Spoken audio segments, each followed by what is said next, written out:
In the vastness of the universe of ideas, philosophical questions are like twinkling stars that illuminate the darkness of the unknown. Amidst this intellectual spectacle, C.S. Lewis's 37 phrases emerge as constellations of insight and inquiry, inviting us to explore the deepest mysteries of human existence. These brief yet impactful words serve as portals to a journey of reflection and discovery. What do these phrases reveal about the nature of truth, morality, and life itself?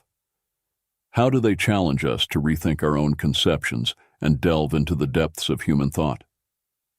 In this analysis, we will unravel the power of these C.S. Lewis phrases and explore the universal truths they reveal. 1. Everything changes, nothing ever stays the same. C.S. Lewis's quote addresses a fascinating and often paradoxical aspect of human experience: the nature of time and our perception of change. The first part of the statement, "Everything changes, nothing remains the same," reflects a fundamental truth in many aspects of life and the universe. From the laws of physics, which show that the universe is in a constant state of change and evolution, to transformations in society, technology, and our personal lives, change is a constant. The second part of the quote, "Isn't it funny how day by day nothing changes, but when you look back everything is different," speaks to how we perceive time and change in the short and long term. In day-to-day life, changes may seem insignificant or imperceptible because we are immersed in our routines, and the small daily variations do not seem to significantly alter the course of our lives. 2. There are far, far better things ahead than the ones you leave behind. This phrase by C.S. Lewis is an invitation to optimism and hope, encouraging us to look to the future with a positive perspective. The central idea is that, regardless of the losses or challenges we face, the future holds possibilities and joys that surpass what has been left behind. This thought can be particularly comforting in times of transition or loss, reminding us that closing one chapter in our lives makes room for the beginning of another, potentially more rewarding and enriching one. Lewis, with this statement, also touches on the transitory nature of life and the importance of not clinging excessively to the past or material things. Excessive attachment to what has been can prevent us from fully embracing new opportunities and experiences. The idea that the best is yet to come serves as a reminder to keep our minds and hearts open to the infinite possibilities the future holds. 3. Nothing in life ours to keep. This idea can be interpreted in various ways. In a material sense, it suggests that generosity and the act of sharing with others can enrich our own life experience, providing a sense of satisfaction and purpose that simple accumulation of material goods cannot offer. On a deeper level, it can be argued that only through generosity and altruism can we truly experience the richness of life, as it is in giving that we receive. Furthermore, Lewis may be touching on a broader spiritual or philosophical truth, where true freedom and fulfillment come from transcending selfishness and excessive attachment to worldly things. By opening ourselves to others and connecting to something greater than ourselves, we can find a sense of possession and belonging that is deeper and more enduring. 4. Give up yourself, and you will find your real self. This concept, often explored in spiritual and philosophical contexts, suggests that the true essence of who we are can only be found when we abandon the ego, superficial desires, and pretensions. Lewis is encouraging us to look beyond the layers of identity constructed by society, expectations, and our own ego. By giving up yourself, he refers to the act of setting aside these superficial layers to discover the true self that resides on a deeper level. This implies a process of detachment from material desires, selfish ambitions, and the relentless pursuit of external approval in order to connect with more authentic and enduring values. 5. Don't doubt your value. Don't run from who you are. Lewis suggests that our existence and essence have immense value simply because we are divine creations, regardless of how we compare ourselves to others or the ideals we may hold. This perspective invites us to recognize and value our own uniqueness and the unique contribution we can offer to the world. Furthermore, by stating, "Don't run from who you are," Lewis is encouraging us to confront and embrace our true nature, with all its imperfections and beauties. He suggests that authenticity and self-acceptance are essential for living a full and meaningful life. This acceptance is not just about recognizing our qualities, but also embracing our flaws and limitations, understanding that they are part of what makes us unique. 6. If you find in yourself desires which nothing in this world can satisfy, the only logical explanation is that you were made for another world. Lewis addresses the sensation, often experienced by many, that there is a kind of emptiness or longing within us that worldly joys and satisfactions cannot completely fill. This perception can lead to the conclusion that such insatiable desires point to a reality or existence beyond what is known and experienced in this physical world. The idea that we were made for another world suggests that human existence has a purpose and a meaning that extend beyond everyday life and earthly experiences.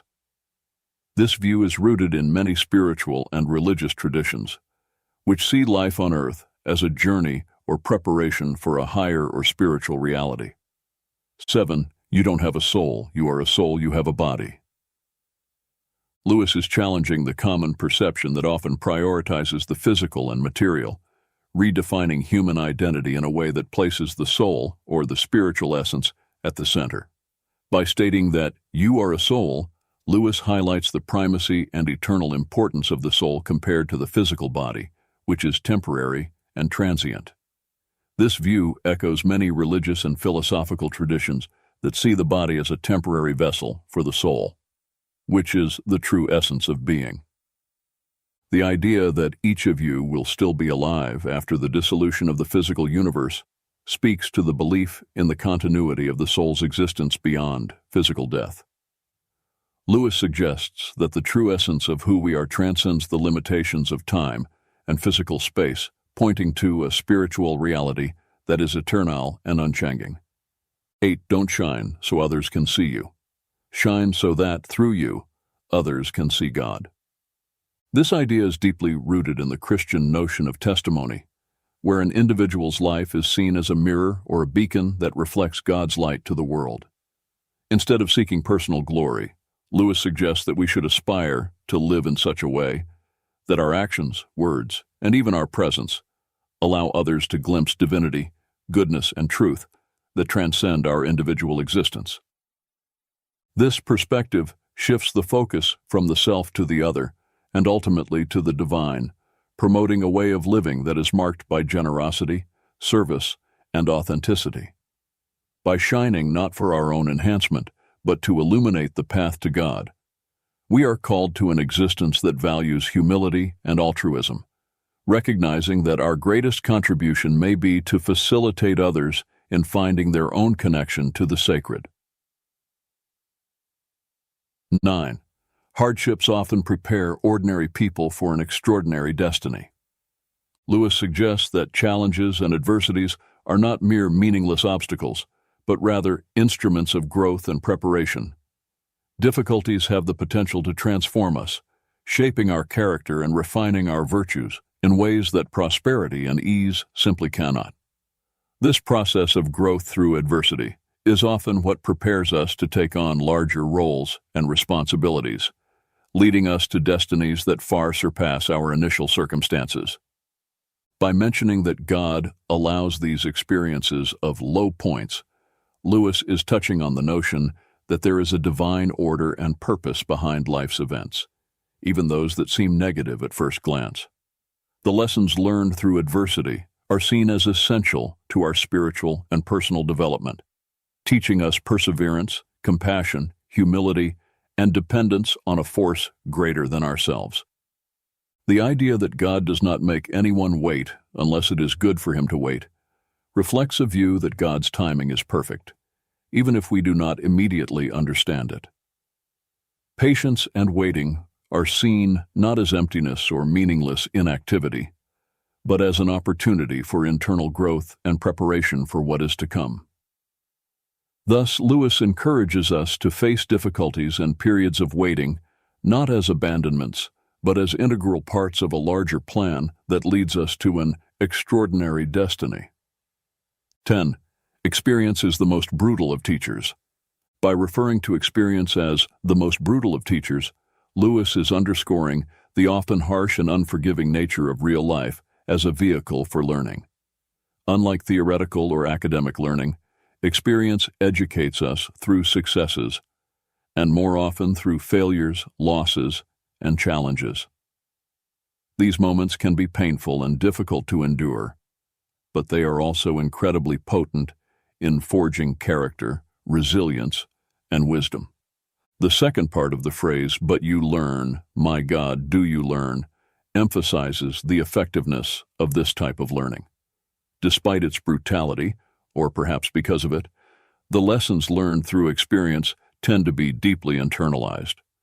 The direct experience of consequences, whether positive or negative, engraves knowledge in a way that passive instruction rarely achieves. 11. Repeated failures are fingerposts on the road to achievement. In describing failures as fingerposts, Lewis suggests that each failure serves as a lesson and a guide, pointing towards adjustments and changes necessary in our approaches, strategies, or even in our understanding. These posts illuminate the way, offering critical insights that help us navigate the path towards our goals. The idea of failing forward is particularly powerful. It implies that each failure, instead of pushing us backward, actually propels us forward, bringing us closer to success. This is because we learn, adapt, and grow through our experiences of failure. This concept encourages a mindset of resilience and persistence, where obstacles are seen as opportunities for development and improvement. 12. You are never too old to set another goal or to dream a new dream. Lewis challenges the notion that age is a barrier to aspirations, goals, and dreams. He emphasizes the infinite capacity of the human being to reinvent oneself and pursue new directions, regardless of where one stands in their life journey. This idea is an invitation to reject self-imposed limitations and social expectations that often accompany aging. Instead of viewing old age as a time to slow down or give up on new endeavors, Lewis suggests that there is always room for new beginnings and possibilities. This can be particularly inspiring for those who may feel they have missed opportunities or that it is too late to pursue passions or interests that have been set aside. Essentially, Lewis reminds us that the ability to dream and aspire knows no age limits. This message serves as an encouragement to continue seeking growth, fulfillment, and joy in all stages of our lives, embracing the ongoing journey of discovery and renewal. 13. Don't let your happiness depend on something you may lose. This brings forth a profound reflection on the nature of happiness and the importance of grounding it in aspects of life that are enduring and intrinsic, rather than external and transient. This idea encourages us to reconsider the sources of our joy and satisfaction, warning against basing our happiness on elements that are outside of our control and can easily be altered or lost, such as material possessions, social status, or even specific relationships. By highlighting the volatility of many of the things we value, Lewis suggests the pursuit of a more authentic and resilient happiness, one that is not shaken by the inevitable changes and challenges of life. This may involve cultivating internal virtues such as peace of mind, gratitude, self-love, and spirituality, which are less susceptible to external circumstances. 14. This world is a great sculptor's shop. It is a rich metaphor reflecting on the process of personal growth and transformation within the context of human existence. Comparing the world to a sculptor's workshop, Lewis suggests that life experiences, with their challenges and opportunities, act as the tools and techniques used by a sculptor to shape and define their creations. In this analogy, we humans are like unfinished statues, constantly being formed and refined by the hands of the sculptor, a metaphor for life's forces, circumstances, interactions with other people, and possibly a divine influence or destiny.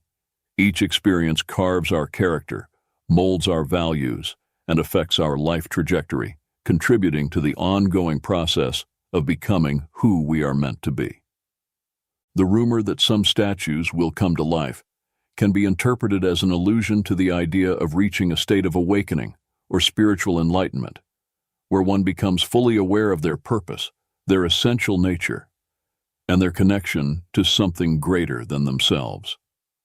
This can also be seen as a moment of personal fulfillment, where a person transcends previous limitations and emerges more alive, authentic, and fully realized. 15. We are mirrors whose brightness, if we are bright, is wholly derived from the sun that shines upon us. Comparing ourselves to mirrors suggests that our value and brightness are not inherent, but reflected from a larger external source, in this case, symbolized by the sun. This source can be interpreted in various ways, including love, truth, beauty, or in a spiritual context, the divine. The idea that our brightness is wholly derived from this external source reminds us of our dependence and connection to something beyond ourselves to find meaning, purpose, and light in our lives. The second part of Lewis's reflection about the importance of keeping the self clean and bright to have a clear view of God reinforces the idea that our ability to perceive and reflect truth and beauty is affected by the state of our inner being. Just as the view of the moon can be obscured by a dirty telescope, our perception of the divine or the deeper meaning of life can be clouded by our faults, biases, or spiritual neglect. 16. There are two kinds of people, those who say to God, "Thy will be done," and those to whom God says in the end, "Thy will be done." Lewis delineates a fundamental division between those who choose to submit to divine will and those who insist on following their own path, regardless of divine guidance. By saying, "Thy will be done," an individual expresses a willingness to align with God's purposes and plans, placing God's wisdom and authority above their own preferences and desires. This voluntary submission is seen as an act of faith and trust in God's goodness and sovereignty. On the other hand, when God says, "Thy will be done" to an individual, Lewis suggests that God grants that person the freedom to choose their own path, even if that path leads to separation from God. This is an expression of divine justice and respect for human freedom, allowing the natural consequences of a person's choices to unfold. 17. C.S. Lewis's reflection.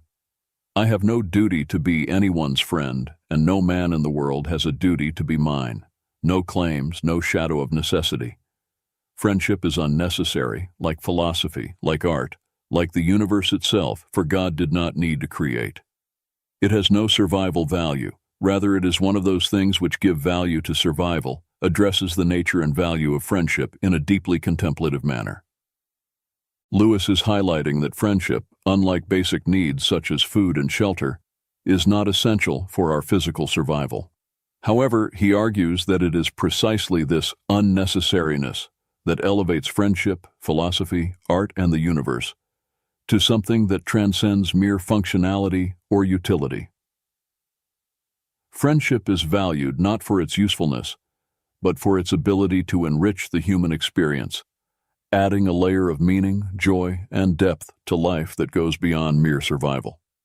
By stating that there is no duty in friendship, Lewis also suggests that true relationships should not be based on obligations or expectations, but rather on a free and mutual choice to share life, thoughts, and moments. This underscores authenticity and voluntariness as essential aspects of meaningful friendships. The comparison with God's creation of the universe serves to illustrate the idea that the intrinsic value of something may lie in its beauty, complexity, and ability to inspire, rather than in its functional necessity. Thus, Lewis leads us to appreciate friendship and, by extension, art, philosophy, and the universe as gifts that enrich our existence, making life not only bearable, but deeply valuable. 18. You will never make a good impression on other people until you stop thinking about what sort of impression you are making. Lewis suggests that conscious effort to shape how we are seen often has the opposite effect, leading to a perception of inauthenticity or excessive effort. This reflection encourages us to adopt a more genuine and less calculated approach in social interactions. When concern about the impression we are making is replaced by authenticity and being present in the moment, we are more likely to truly connect with others. This is because authenticity promotes an openness and vulnerability that are essential for meaningful human relationships. Additionally, excessive concern about image can distract us from listening and engaging meaningfully with others, as we are more focused on how we are being perceived than on the interaction itself. By releasing the need to control others' perception, we make space to be ourselves, which is often more attractive and impressive than any carefully constructed persona. 19. To love at all is to be vulnerable. Lewis highlights that the act of loving inherently involves the risk of pain and loss because opening the heart to others, whether to people, animals, or even passions, exposes us to the possibility of being hurt. However, he argues that the only way to completely avoid this pain, by isolating oneself and protecting the heart from any emotional involvement, comes at a much higher cost. By doing so, the heart, while safe from pain, also becomes isolated from any form of true love and consequently from one of the most enriching experiences of human life. The paradox presented by Lewis is that in attempting to shield the heart from any harm by making it unbreakable and impenetrable, we actually render it unredeemable. This suggests that a heart never exposed to the risk of love loses its ability to love and be loved, becoming hardened and insensitive. 20. What draws people to be friends is that they see the same truth. Highlights the importance of intellectual and spiritual connections in forming deep and meaningful friendships. Lewis suggests that at the core of true friendships, there is a mutual recognition and appreciation of certain values, ideas, or fundamental truths that transcend superficial circumstances or passing interests. This view underscores that friendships are not merely based on convenience, physical attraction, or social circumstances, but on a deeper connection that involves the discovery and acknowledgement of a shared truth. This truth can refer to a common understanding of life, moral principles, a shared passion for certain subjects, or even a similar worldview.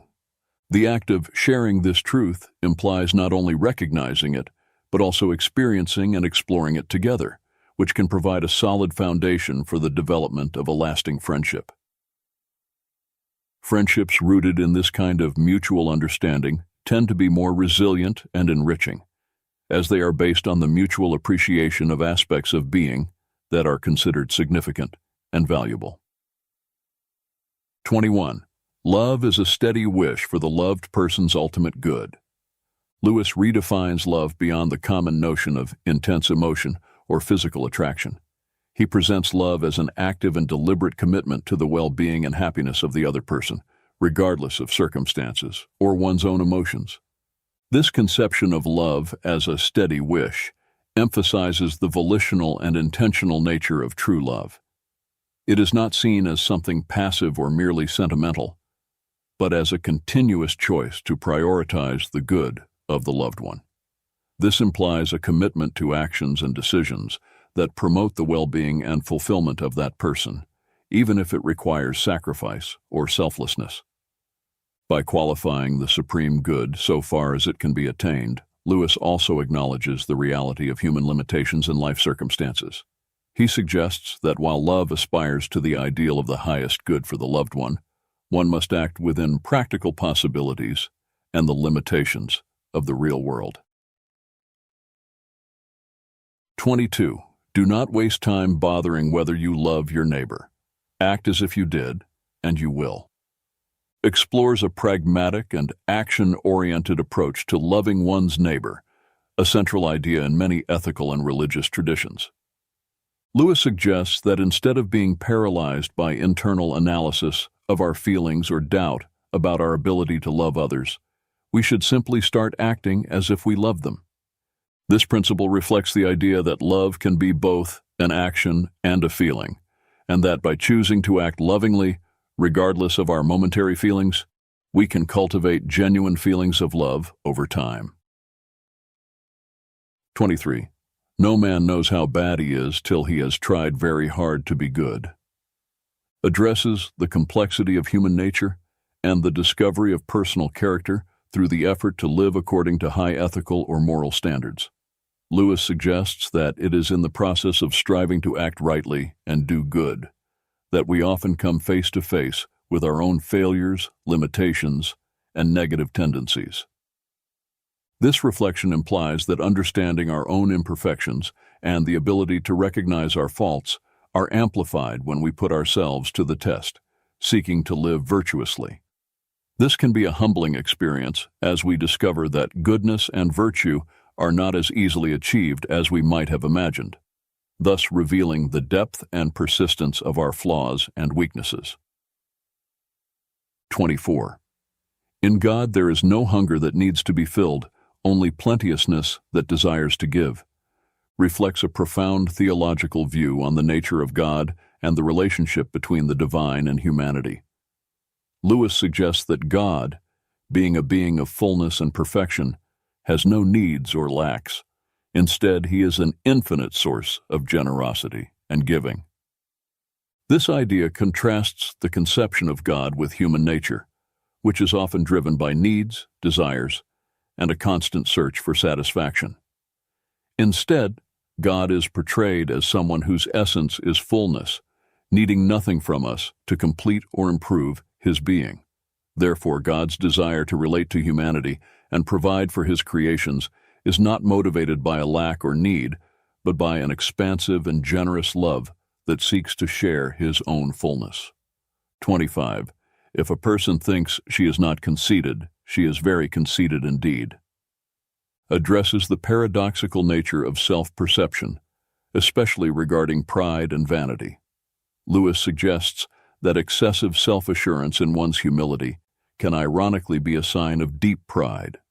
The act of considering oneself free from vanity can be in itself a manifestation of vanity, as it implies satisfaction with one's supposed moral superiority or self-control. This observation points to the complexity of human nature and the difficulty of achieving true humility, which is not based on denial of one's own faults, but on sincere recognition of them. True humility involves honest self-assessment and a willingness to accept that, as human beings, we are all fallible and susceptible to error and pride. 26. Pride is spiritual cancer. C.S. Lewis's view of pride as a spiritual cancer highlights the destructive nature of this vice in a person's spiritual and relational life. By describing pride in this way, Lewis suggests that it corrupts and consumes the ability to love, find satisfaction, and even exercise good judgment. Pride is presented not just as a minor character flaw, but as a corrosive force that can destroy the most fundamental aspects of human and spiritual well-being. The second quote expands on this idea, explaining how pride obstructs knowledge of God. Lewis illustrates this with the image of a proud person who is always looking down, both literally and metaphorically, judging others and circumstances from a position of supposed superiority. This posture of looking down symbolizes a self-imposed barrier that blocks sight and openness to higher realities, including the spiritual. Therefore, as long as one is stuck in this attitude of pride, they will be unable to perceive or connect with God, who is above in the spiritual sense. Both quotes emphasize the idea that pride not only negatively affects interpersonal relationships and self-image, but also constitutes a significant obstacle to spiritual growth and perception of realities beyond the self. Lewis invites us to recognize pride as a serious impediment to love, genuine happiness, and wisdom, encouraging a constant pursuit of humility as a path to spiritual health and true knowledge. 27. Only the pure in heart want to see God. This quote distills a profound truth about the nature of spiritual longing and the necessary condition for genuine seeking of God. Lewis suggests that purity of heart is not only a quality that makes someone fit to encounter God, but also the very characteristic that awakens the desire to seek Him. Purity of heart can be understood as a cleansing of intentions, an absence of falsehood or duplicity, and a sincerity in the pursuit of truth and good. This purity involves an orientation of the being toward what is genuine and good, free from the distortions of selfishness, pride, and disordered passions that can obscure spiritual vision and deflect the quest for truth. By stating that only the pure in heart desire to see God, Lewis is highlighting the idea that the desire to know and draw near to the divine requires a certain inner disposition characterized by purity and sincerity. This implies that the spiritual journey toward God begins with an inner work of purification and alignment of the desires of the heart with spiritual values. 28. Human history is the long, terrible story of man trying to find something other than God which will make him happy. C.S. Lewis's statements about human pursuit of happiness outside of God reflect a deep critique of the nature of human aspirations and endeavors throughout history. Lewis suggests that the relentless quest for satisfaction in earthly things, whether wealth, power, pleasure, or status, is futile, as true happiness and peace cannot be found apart from God. God cannot give us a happiness and peace apart from Himself, because it is not there. This assertion highlights the view that any attempt to find lasting contentment outside of a relationship with the divine is doomed to failure, as the true source of peace and joy resides in God. To what will you look for help if you will not look to that which is stronger than yourself? This rhetorical question invites reflection on the need to seek support and guidance in a force greater than our own limited human capacity, suggesting that reliance on purely human resources or solutions is insufficient to address life's fundamental challenges. All that we call human history, money, poverty, ambition, war, prostitution, classes, empires, slavery, is the long, terrible story of man trying to find something other than God which will make him happy. This observation about human history as a series of failed attempts to find satisfaction in earthly substitutes for God underscores the view that many human endeavors and conflicts stem from a misguided search for meaning and contentment. Together, these reflections by Lewis challenge us to reconsider the sources in which we seek happiness and purpose, encouraging a reorientation toward spiritual values and a deeper relationship with the divine as the path to true satisfaction and peace. 29. Forgiving does not mean excusing. This quote distinguishes two fundamental attitudes toward dealing with offenses or mistakes. By stating that forgiveness does not equate to excuse, Lewis highlights the importance of acknowledging the seriousness and reality of an offense without allowing it to perpetuate resentment or hostility. Forgiveness implies a conscious decision to release resentment or the desire for retaliation against someone who has wronged us, even when we recognize that the act committed against us was wrong and unjustifiable. This distinction is crucial because it recognizes the responsibility of the offender without allowing that offense to dominate future relationships or the emotional state of the offended party. In contrast, excusing someone often involves minimizing the offense or justifying the offender's behavior, potentially ignoring the harm caused. Thus, excusing can inadvertently enable or validate harmful behavior. Lewis suggests that forgiveness is a deeper act that requires considerable moral strength. It involves choosing to respond to wrongdoing with a kind of mercy that does not deny the injustice of the act, but chooses not to define oneself or be consummated by it. This approach to forgiveness allows for healing and reconciliation while maintaining moral integrity by acknowledging the gravity of the wrong. Therefore, forgiveness, as Lewis conceives it, is an act of grace that transcends mere acceptance of others' faults, promoting the restoration of relationships without denying the reality of the harm caused. 30. Thirst was made for water, inquiry for truth. By C.S. Lewis offers a powerful metaphor that underscores the intrinsic connection between human pursuit of knowledge and the nature of truth. By comparing physical thirst for water with the innate desire to understand truth, Lewis invites us to reflect on the fundamental need we have to seek knowledge and understanding. Just as thirst is a natural condition that drives us to seek water to quench it and ensure our physical survival and well-being, curiosity and the desire to understand are fundamental impulses that lead us to seek truth, to satisfy our need for intellectual and spiritual knowledge and understanding. This comparison emphasizes that just as water is essential for physical life, truth is indispensable for our intellectual and spiritual life. Just as our bodies are designed to seek and consume water to maintain their health and proper functioning, our minds are naturally inclined to question, explore, and seek understanding to grow and thrive intellectually. 31. Faith is the art of holding on to things your reason has once accepted, in spite of your changing moods. This phrase by C.S. Lewis offers a profound understanding of faith that transcends mere emotional or irrational belief. Lewis suggests that true faith involves a continuous commitment to convictions and truths that have been accepted by reason, even when emotions or circumstances may try to sway us. This conception of faith highlights its active and deliberate nature, not as a passive state of acceptance, but as a constant exercise of will and discipline.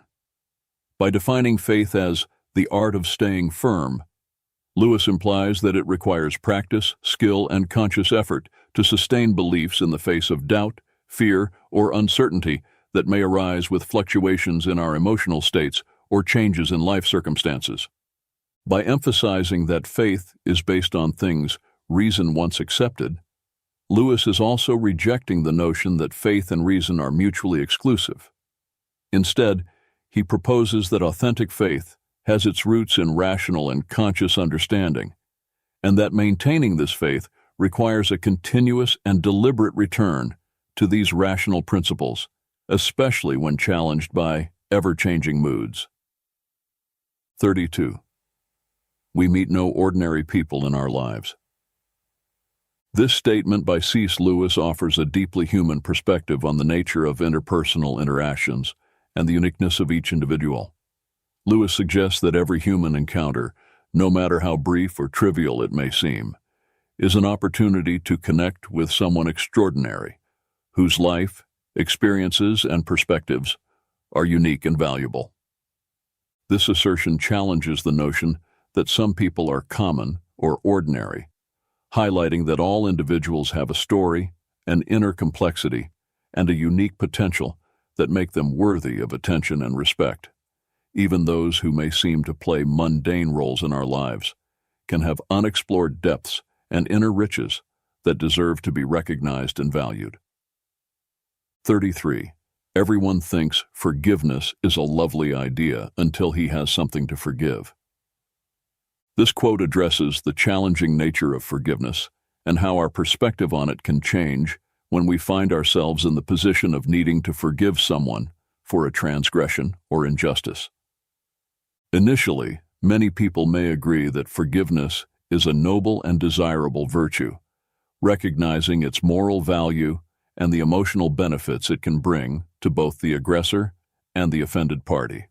However, when confronted with the reality of a situation where they have been hurt or harmed by someone else, the act of forgiveness can become much more difficult than they imagined. This quote highlights the human tendency to idealize forgiveness when we are not directly involved in situations of conflict or hurt. However, when we are faced with the real need to forgive someone who has hurt us, we may discover that forgiveness is a complex and painful process that challenges our emotions, self-image, and values. 34. Integrity is doing the right thing, even when no one is watching. This quote highlights the importance of acting in accordance with our values and principles, regardless of the presence of supervision or the potential for reward or punishment. By defining integrity as doing the right thing, Lewis suggests that true integrity goes beyond simply following rules or social norms. It is a matter of moral and ethical principles. This implies making choices based on what is morally correct, even if it is easier or more advantageous to act otherwise. The part of the phrase that emphasizes that this should be done even when no one is watching underscores the importance of authenticity and consistency in our actions. This means that integrity is not something we display only to impress others or avoid negative consequences. It is a quality that is inherently valuable and shapes our conduct in all aspects of life. 35. Children are not a distraction from more important work. They are the most important work. This quote emphasizes the priority and significance of caring for and raising children in a person's life. In doing so, Lewis highlights the responsibility and privilege that parents have to shape and influence the development and future of their children. This statement challenges the common notion that caring for children is merely a secondary part or an obligation that competes with other activities considered more important or meaningful. Instead, Lewis argues that children are not a distraction, but rather the central focus and primary responsibility of any adult who takes on the role of a father or mother. By recognizing children as the most important work, Lewis underscores the profound influence that parents have on the lives and development of their children. He suggests that parental care extends beyond simply providing material needs. It involves nurturing, educating, guiding, and loving children, preparing them to face life's challenges and become responsible and compassionate adults. 36.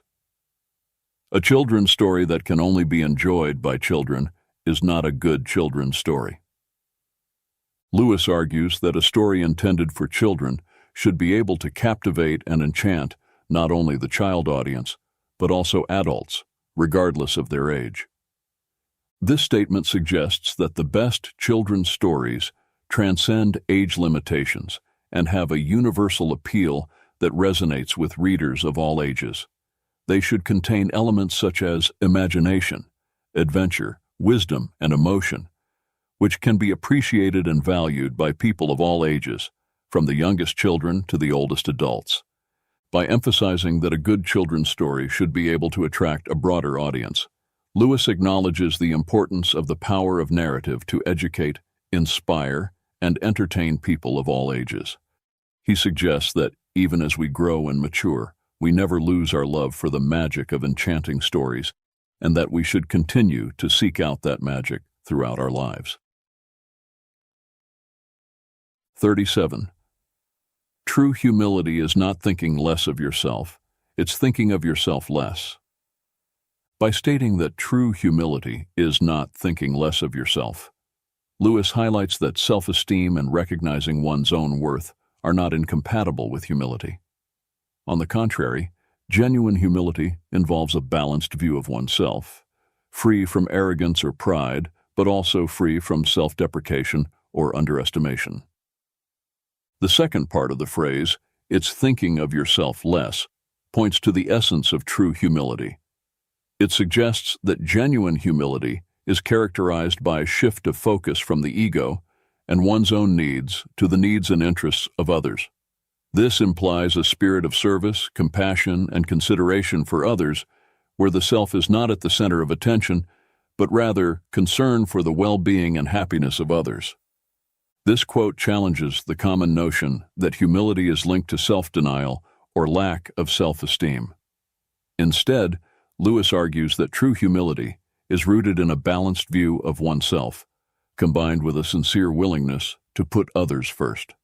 As 37 quotes by C.S. Lewis offer a rich and multifaceted tapestry of wisdom and insight into various aspects of human life, faith, morality, and the human condition. Together, these quotations form a comprehensive panorama that invites deep reflection and personal introspection. A conclusion we can draw from these quotes is the importance of seeking truth, authenticity, and integrity in our lives. Lewis reminds us that true wisdom lies in the ability to look beyond superficial appearances and delve into the essence of things, cultivating a deeper understanding of the world and ourselves. Moreover, the quotes highlight the importance of empathy, compassion, and love for others, as well as the need to cultivate virtues such as humility, forgiveness, and gratitude in our daily lives. They challenge us to grow, to learn, and to evolve as individuals, constantly striving for moral and spiritual excellence. Another recurring theme in these quotes is the idea that true happiness and fulfillment are not found in material achievements or external successes, but rather in connection with the divine, in cultivating meaningful relationships and in serving others.